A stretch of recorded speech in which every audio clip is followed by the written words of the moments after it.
This is one where I just couldn't tell if it was actual hype by Republican operatives that they really thought they were going to win there, because you hear this from both sides. And this is one they actually were right about, knew what they were talking about. There were several others. It didn't work out that way. Races in Rhode Island and Connecticut, deep Democratic places. But this is one where they actually knew what they were doing. Welcome to the Debrief, where we talk with the Washington Examiner's top journalists about the headlines they're covering this week and where the story's going next. I'm Sarah Westwood, and I'm here with magazine editor David Mark. And David, Tuesday was big disappointment for Republicans. They didn't get anywhere close to the magnitude of gains that they expected to get. What does the margin of the expected House majority look like? I mean, what is within the realm of possibility at this point, at the point of this taping, with several races uncalled? Well, Republicans in the House would argue a win's a win, and they'll still have the majority after Democrats have been in charge for 4 years. But it is, as you suggest, a big come down from what they were expecting. The Republicans were talking about winning 30, 40 seats. At their best, they'll probably be at 224 or 225 seats in the House, which is a 6 or 7 vote margin. Still a majority, but not nearly what they were looking at, and that could make life awfully difficult for presumptive Speaker Kevin McCarthy.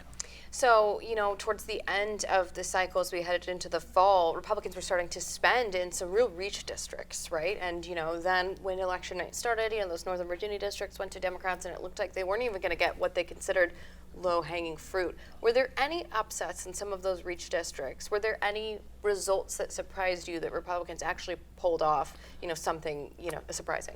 The one that I really had my eye on was Virginia's 2nd congressional district. I can't exactly call this an upset, but it's one a lot of people were watching down in southern Virginia, down by Newport News, in the coastal, heavily military areas.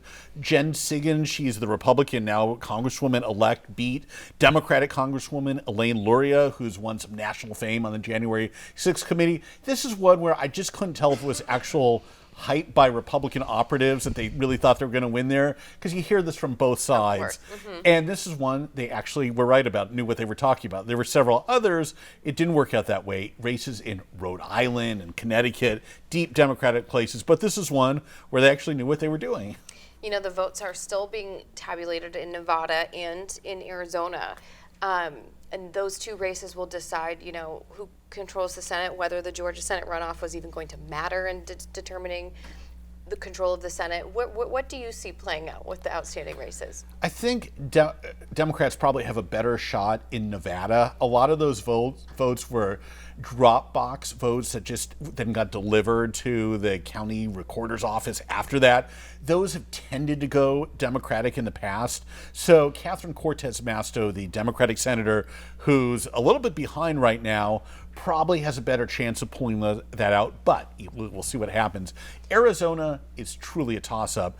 There were about 600,000 votes outstanding in Maricopa County. That's larger than the voting electorate in some states. So and most of these races, governor, secretary of state, attorney general, senator Mark Kelly, Senator Mark Kelly is up. Those are all pretty close. So those could go up or down. You might have to give Republicans a little bit of an edge, but you can argue it either way. You look at the 2020 precedent, and Republicans would be favored because initially Joe Biden was way up over Donald Trump in Arizona, and that he barely won by about 10,000 votes.